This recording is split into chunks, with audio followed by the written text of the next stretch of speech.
Please. It's a little surprising that you are almost silent about the Dravidian civilization. The which? The Dravidian Yes. language family as a civilization and also as a sort of culture which is often contrasted with the Aryan.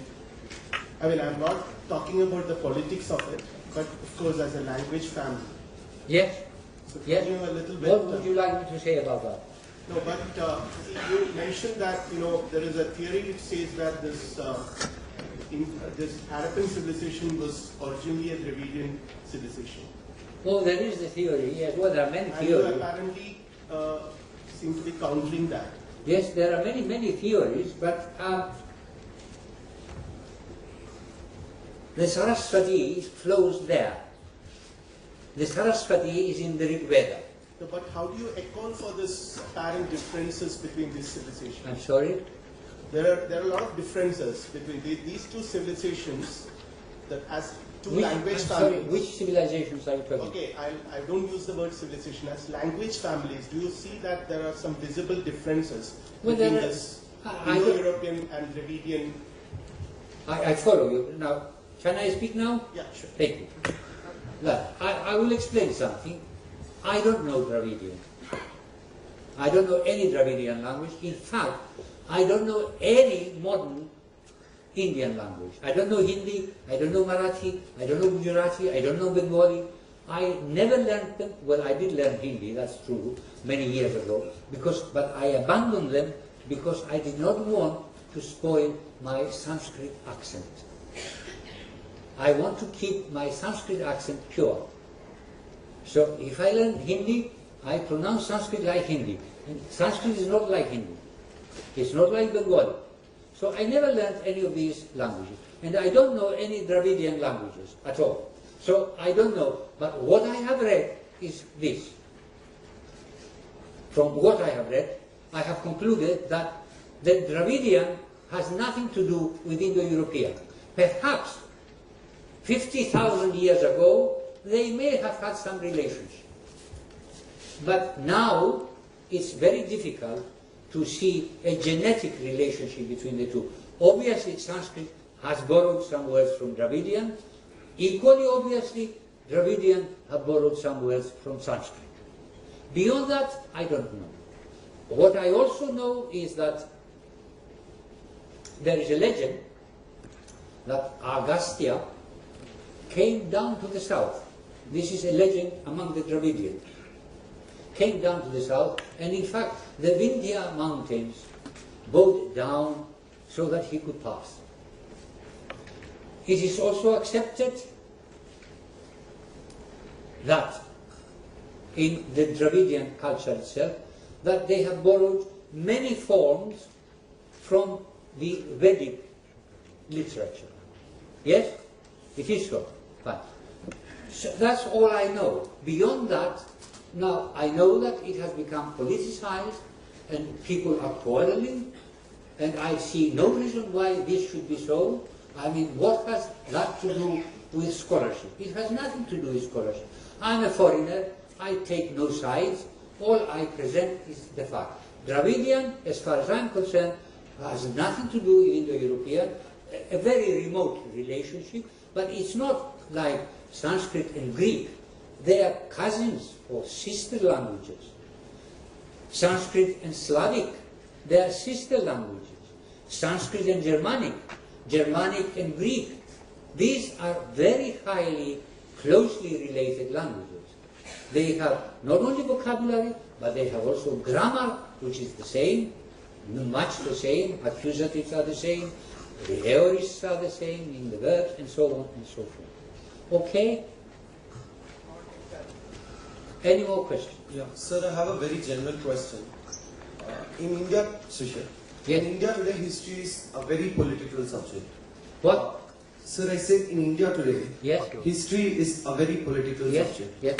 When, for example, we're talking about, say, Saraswati, Yes? or we're getting into the technicalities or the scientific details of Saraswati, Yes? the most respected and eminent historians in India have declared it to be pulp fiction. And unfortunately, as you definitely know, they have support from, say, the historians as far as the ones in Harvard or say like Mr. Witzel or all of that. My question to you is, what is your opinion about how the people who don't agree with them must actually take them on to get the truth out of it? And number two, how should in India you suggest that history as a subject must be taken forward? Subject of study in schools especially. Well, I find that left-wingers usually politicize these matters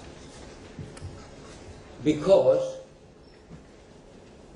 the thinking is that we must destroy society and rebuild it according to Marxist, socialist, left-wing ideas. They haven't caught on to the simple fact yet that the socialist regime in Russia collapsed completely, as well as in all other socialist countries. It's still maintained in China, but Chinese have opened out capitalism. They are no longer a pure socialist country. Why, if they accept that there was really a Vedic people indigenous to Sapta Sindhu, then there are claims about the castes and they are trying to rouse up the castes against the present political system would collapse. But at the moment they've got a hold onto that. It gives them a good excuse. It's not up to me to tell you how to pursue your history.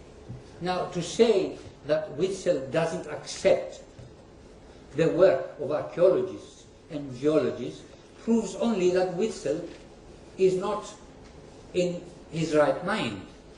It doesn't prove that the archaeologists and the geologists are wrong, because there has been done tremendous work. I would suggest once more, read Danino's book. It brings all the facts together.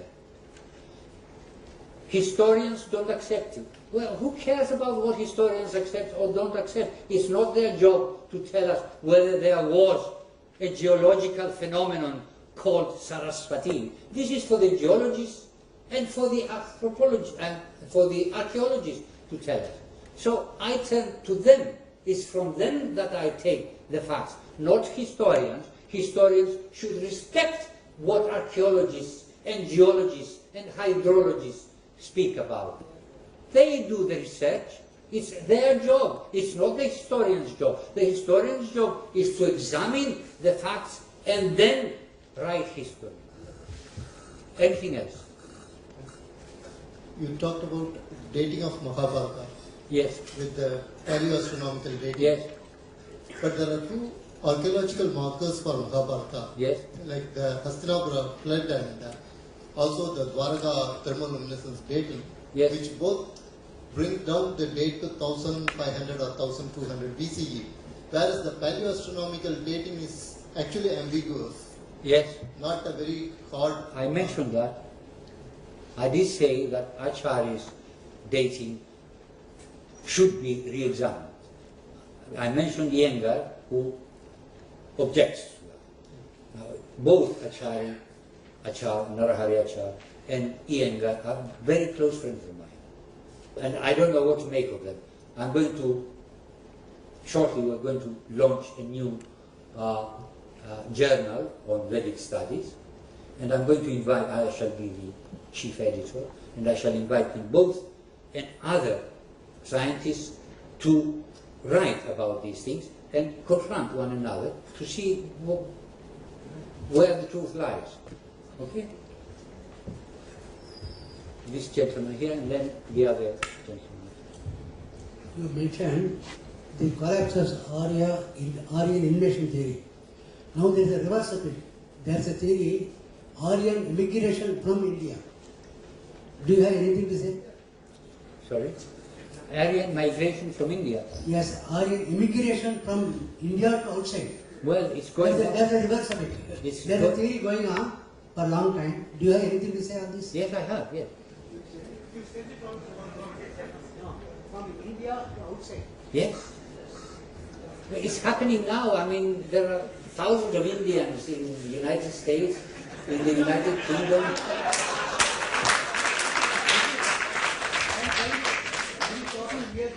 Yes, okay. I'll show you. In the same time context of Aryan. Can I have the next map, please? The last one. No, map. Next. That's right. Now, here it is. I showed you before. The blue line going up. It's going out of India, Persia, Central Asia. Okay? Does this map support the immigrant out of India? Yes. Do you want to say this? That's it. Okay? Shall I give you a copy? The young man up there. Yeah, sir, as you mentioned, Sanskrit is much older than Harappan civilization. So Yes. why then Harappan people didn't use Sanskrit?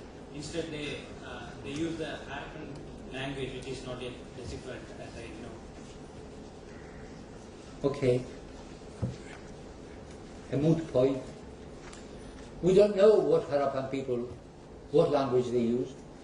They have some seals with very few symbols. And it's very difficult to decipher when you have very few symbols. In Greece, I'll give you an example. I know I have my friend here, my beloved Kalyan Ji, and he has made an effort to decipher it, but there are many others who have made efforts to decipher it. Now in Greece, many in the last century, they discovered two different writings. The one was called Linear A, and it was a very short piece of writing, a disc with symbols on it, and the other was called Linear B. Now, some scholars examined them. Eventually, because Linear B had many texts, they were able to decipher it.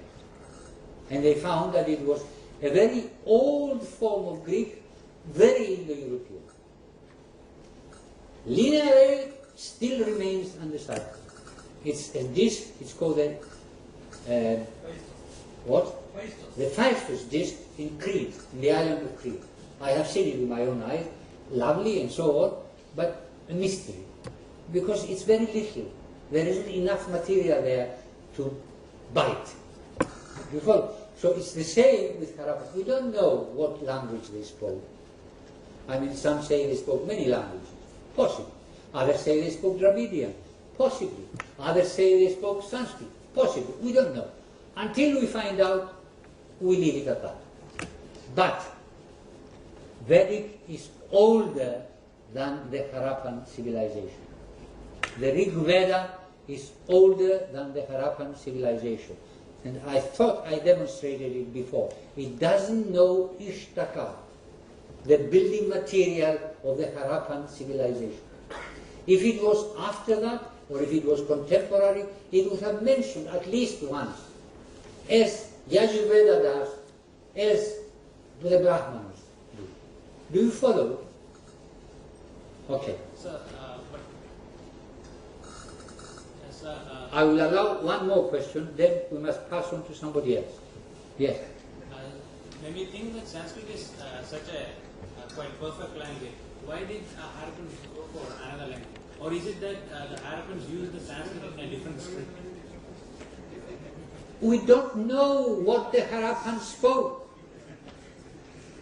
How many times must I say that? Oh yeah.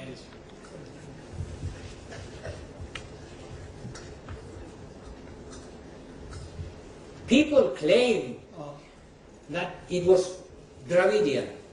Others claim it's Sanskrit, but there is no proof. We are running out of time, so last two questions. Well, maybe one question, maybe none, maybe three questions, I don't know. Yes. You mentioned in one of the slides that Angirasas and Yes. Can you go back, please? I No, it's not. It's further ahead. That we are from this place. Our ancestors were from this land. Right? So that was one proof. And and the other proof against Aryan invasion theory is that nowhere else is it mentioned that we came from certain place. So these two are in favor Yes. of the indigenous. Yes. But then the last slide you said there was a migration out from India. Yes.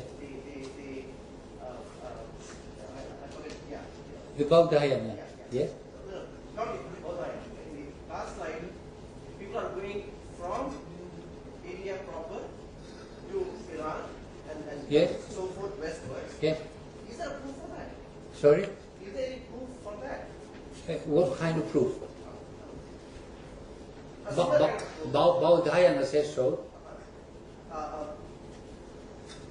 That the archaeological proof for Then, if I may say so, I mean, if you're a linguist like me, you're not a linguist, but if you were a linguist like me, and you did the same sort of research, you would find out that Avestan is younger than the Rig Veda, which means that there was a movement away, linguistically. Okay? Now, what we need now is to see whether archaeology also can support this movement.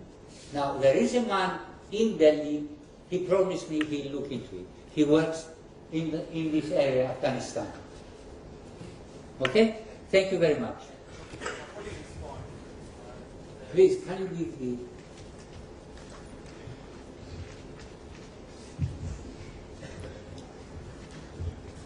Can we take the archaeological excavations happened in Arkain? Arkhain. I saw a video about it. Arkain in somewhere in Russia, and the temples of the Vishnu idol found in Russia. The news came a couple of years back. There was a temple excavated in Russia. I'm sorry, I'm not aware of this. Where is this published? I can send. Would you kindly, please? I have. Yes. So, can we say, I'm able to link that, they, in that archive video, they were saying that these structures were there, and from here only the people would have gone to India. So they were supporting the AET. Yes. So from your slides, I could say that maybe it could be other way. It could be so, the other way. It could be other way. And number two, as the Vishnu idol has been found in Russia, so the civilization would have gone, like the migration would have gone from here to there, and then they could have established. Yes, absolutely. Why not? I think, you see, if for centuries, decades, 2 centuries, historians, archaeologists think of Aryan invasion, Aryan immigration, well, they interpret the facts like that. And anything that goes against it, they push aside. We don't look at that. But if you begin to think that perhaps it is not so, if it is as Baudhayana said, and as some of the hints of the Rig Veda say, the people are moving westward, then let's look at archaeological facts from this angle now and see whether it is possible. So archaeologists will start doing that. I have a lot of influence with Indian archaeologists. I know lots of them, and I shall push them to look into that. Excuse me. This side. See, in our Panchanga, we always have a... Please hold it closer. Close. Almanac. In our almanac, we start Yudhishthir Shaka. That is the era of Yudhishthir from 5,000 years back. Excellent. I'm all for that. Yes. And also, this Rig Veda has a Upanishadic state as Prajnanam Brahma. What? You have mentioned here that Rig Veda did not have anything to connect between Atma and Brahman. Brahman. But in Rigvedic this thing, we have Prajnanam Brahma. Not in Rigveda. Yes, in Rigveda. There are four, this thing for each Veda, there are four statements saying This that is Prajnanam Brahma is in... Prajnanam Brahma is with Rigveda. Not in Rigveda, it's one of the Upanishads. But that is what I am telling you. It is one of What? the Upanishads. But they are not in Rigveda. But there are, it is said as from Rigveda. Please. Then also there are Upanishads connected to Rigveda. Well, there are Upanishads connected to Rigveda, but these are later And compilations. most of the Upanishads are telling about connection between Atma and...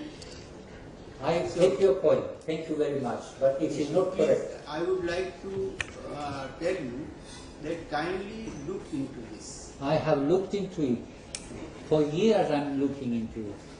Now I have got Professor Dash here who will support me, and I have a lady further back who also supports me. So I suggest, perhaps with the help of Professor Dash, you can look into it. Good. Sir, I have a very quick question. Yes. Your date seemed to suggest place Rigveda somewhere around 3500 to 4000 BCE, yes, or earlier. I would put Rigveda before 4000. Okay. Yeah. Right around that time, there was a thriving. There was a thriving civilization in Egypt, and there is massive archaeological evidence. It's later. There's some structures that are dated to earlier than. I know there is controversy around that, but the fact that people were living and in some urbanized fashion. Okay, finish. My only question is, are there any cross-references, or is it even appropriate to look for cross-references?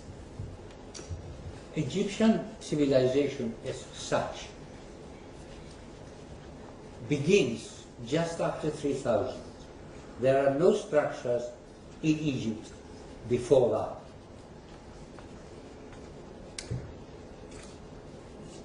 The first writing begins just before, just at about that date, but the first texts in mass are found in the pyramids from around 2400.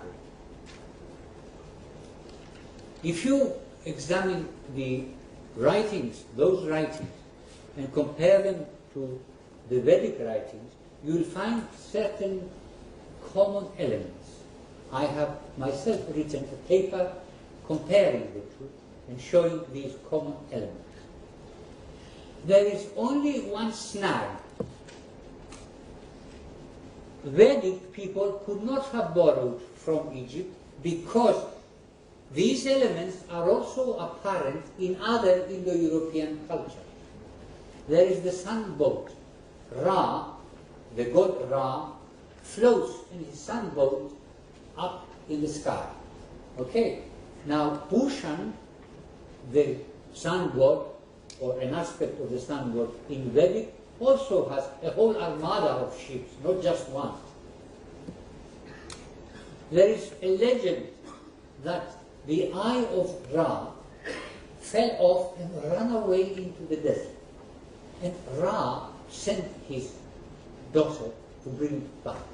And she did. There is a legend in Brahmanas about the creator Prajapati losing his eye, going away, and then Ushas brings it back on a white horse. Now, to have such a legend is extraordinary. Now, who would think that the creator God's eye runs off into the desert? Now, obviously there must be similarity, but Vedic is much older than Egyptian. So, then it might be another piece of evidence to add to the growing mass against AIT. I've written a book, or rather, I wrote several articles, and Aditya Prakashan in Delhi brought them together as a book. It's called Indo-Aryan Origins and Other Vedic Issues. I deal with all these matters. I deal with Mesopotamia. I deal with Aryan invasion theory extensively. I deal with Samudra, I deal with Pur, and so on. So, get a copy from the library, please, and consult it. As we are running out of time, we'll have one last question. One last question. Right. Sure. People can buy it. There are some books. This is the book. So those who are interested and are really will be ill if they don't have it, can get it from outside. Sir, I'd like to get to the fundamental objective of this Aryan invasion theory and then put forward this question to you. From what I understand, the AIT was introduced to play around with the Indian politics at that time by the British. To that length, if you look at Indian languages, they have consonants and vowels. They have a, I, E, U, and consonants. That's exactly how Sanskrit and Hindi, for that matter, and everything else is organized. From that perspective, all Indian languages are unique from having, in having consonants and vowels separated, and they combine to form words. Well, it happens in all languages. Yeah. So, however, with the other languages, 54 letters in Sanskrit. And I would like to understand, from that perspective, would we be able to get some evidence to prove that Sanskrit and Tamil are indigenous to India? What is your view? No, I don't think so. I don't think so. You can argue linguistically, but it will not be on the simple alphabet, on the Akshar Samam Naya. No, that will not prove anything.